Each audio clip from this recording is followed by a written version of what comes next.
These are the 10 things we did to eat healthy on a budget. The first thing to do is to eat out less. Honestly, eating out can be extremely expensive. The more people you have in your family, the more mouths you're trying to feed out at a restaurant is going to be really expensive. On top of that, in terms of eating healthy, more often than not, how things are prepared in a restaurant is going to be a lot less healthy than what you can make in your kitchen. And that's because they oftentimes use ingredients that may be cheaper, but then hike the price up because they're offering that to you on a plate. But then they also use less healthy oils, things that you don't normally see as ingredients on your plate. Those things you can control in your house. So by eating at home, you are saving a lot of money, but you are also eating healthier. But really the only way that that works is if you meal plan. So figure out at the beginning of the week what you are wanting to make for that week, plan out those meals, and even if that day comes along and I really don't want to eat that meal, I really just eat it anyways. I don't want to waste the food, I don't want to waste the money, and I also don't want to go out to eat and spend money on food if I already have food in the house. The food is ultimately going to do what I needed to do in my body, and that's just to energize me, whether or not I'm feeling like eating that food or not that particular day. The second thing we did, and I think a lot of people are going to get really offended by this, is to stop eating crap. Some of the most expensive foods in the grocery store are packaged junk food, and I'm certainly not anti-junk food. I love me some cookies and some chips. However, I am pro getting the most amount of food you can get that's calorically dense and nutritionally dense for the least amount of money that you can get. Things like potato chips and Cheez-Its and candy can be calorically dense, but they are not normally the most nutritious foods for your body. And oftentimes these snacks are something I use kind of as like a mindless thing that I'm doing, like I just want to eat something. So in cases like that, I try to be more mindful of my snacking and why I'm snacking, but also some alternatives to snacking that you can look out for are string cheese. String cheese is going to have protein and healthy fats. You can also look for Greek yogurts. Little Greek yogurt cups are also going to be pretty high in protein. Apples, bananas, those fruits are typically usually the cheapest ones. I can get a whole bag of apples for less than $3 at my grocery store. I also always have bananas in the kitchen. I honestly think bananas are nature's energy bar because you can just grab a banana and go. I also personally love to make power muffins or protein muffins, and that's really any muffin recipe but with also a scoop of protein powder in it, and those are also really great for energy on the go. You can grab that muffin and head out the door. I usually stick with the protein that you can get at Costco, and I stock up on it in January because in January they always have protein for like $14 off for the big bag that they have. So I always stock up on it then, and I usually have enough protein for the rest of the year. And that leads me into my next thing, is to meal plan. And I really think that meal planning and grocery shopping is the foundation of saving money and staying on a budget. Meal planning not only helps you save money, but then you can always be planning meals that are a little bit healthier for your meal planning schedule. The fourth thing is to stick with your list when you go to the store. A lot of times when we go over in our budget, it's because we're going off of our list. When we go into the grocery store with a list in hand and we stick to that list, we know that we are going to stick to that budget. Psychologically, when we walk into a grocery store, there's so many things trying to vie for our attention. It almost triggers an emotion that I want to have that product. When I create a list at home, I can be more mindful about what healthy items I'm including on that list, as opposed to when I'm going into a store without a list, I'm more likely to get distracted by different packaging within the store and almost let my emotions take over what I should be buying. I know I've heard the saying multiple times to stay on the outside aisles of the grocery store. That tends to be where the healthy items are. So that can be a good rule of thumb if you're going in without a list, but always try to go into the grocery store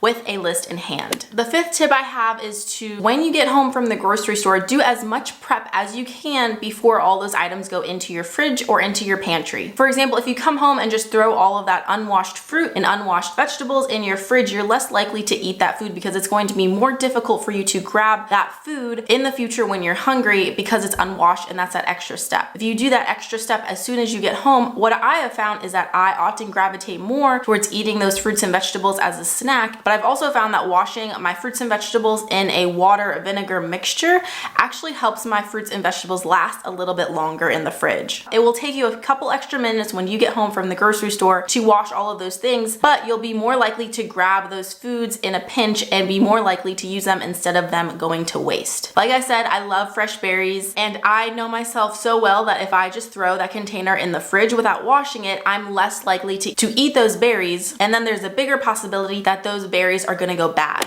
My next tip is to not be afraid of anything canned or frozen. A lot of times when I'm having issues with food waste, it's because I'm throwing out fresh produce. And I had every good intention of using that fresh produce when I bought it, but then I don't end up having a plan for it and it ends up going bad. I still do buy fresh vegetables every once in a while, but oftentimes I stick with frozen vegetables that I can throw in the freezer, and then I can use them at my own pace whenever I need to. The same thing goes for canned goods, and actually beans and legumes are extremely nutritionally dense, and you can usually get a can of it for less than $1 at Aldi or Walmart. But if you want to save even more money, buying beans dried or legumes or lentils dried is actually going to be significantly cheaper, and it's super easy to throw those beans in an Instant Pot or on the stove, and you can cook them up super easily, and they're going to be even cheaper than in a can, and they're going to last a really long time in your pantry because they're dried. The next healthy budget tip I have is along with having veggies in the freezer is to hide veggies in everything that you can. So I always have multiple bags of chopped spinach. Actually, as I say that, I don't have any chopped spinach in our freezer. I only have chopped kale, but I always usually keep some sort of chopped frozen leafy green in our freezer, and I will throw that into pretty much anything I can. So I often throw it into if I'm making ground meat for tacos or for lasagna or for baked ziti, or I will take those greens and I will throw it into my eggs in the morning. It's something that doesn't break the bank. A bag is not going to cost me any more than $2, and that's adding a lot of micronutrients to the dish that I'm eating. The next tip I have is, this is going to get a little controversial, is to stop eating when you're full, i.e. if you've ever heard of intuitive eating. So if you guys don't know, outside of this little box right here, I am a personal trainer, so I have a lot of conversations with people about diets and eating and losing weight, and what I have observed is a lot of our eating habits are actually psychological and not necessarily about what our body is asking for. For example, feeling like you need to completely finish your plate is something that psychologists call the clean your plate club, or like I was saying before, snacking when you're nervous. I'm not saying that everybody does all of these things, but what I am saying is that oftentimes our body feels like we need to eat either more or even maybe less than it actually needs. So something that you can do is just really pay attention to how your body feels when you're eating. If you have an entire plate of food in front of you, pay attention to how your body feels and how full you feel when you're eating your next meal. If you feel full, even though you still have food on your plate, but you still feel like you need to finish eating, take that moment, listen to your body and honor your body, and then just put that food away. Either put it back in the fridge, put it in some Tupperware containers. Not only is it going to help you honor your body and listen to your body and potentially help you lose weight, but it's also going to help you save money, because then you can eat that food later for another meal or for a snack later in the day. I'm obviously not here on YouTube to share with you how to lose weight, but obviously eating less food is going to help you lose weight, and is also going to cost you less because you're eating less food. Figuring out your eating habits psychologically is actually what programs like Noom help you figure out. The ninth tip that I have is to shop around your grocery stores for the best prices on fresh food. I still love to eat fresh berries in the morning. I love fresh fruit. Like, I always keep apples and bananas in our kitchen. Even on a budget, something like having fresh fruits and berries that I do eat regularly and don't normally go bad like some other vegetables is something that's really important to me to keep in our budget. And there's really no substitute for having fresh foods. For us, for a while, I wasn't getting any of those things until I found that Aldi actually has some really great affordable prices on berries. So every week I usually buy a thing of blackberries, of raspberries. Other than those berries, I often gravitate towards fruits and vegetables that are on the cheaper end. So like bananas and apples, like I was saying, and also potatoes. We do a lot of potatoes in this house in a lot of different ways. The next tip that I have is, if you have two options, to always choose the healthier option. Now, this isn't necessarily going to save you any more money, but it is going to help you potentially get something that is more nutritious for your body. For example, brown rice versus white rice. Brown rice actually has a lot more nutrients than white rice, even though they usually cost the same whether you're at the grocery store or at Chipotle.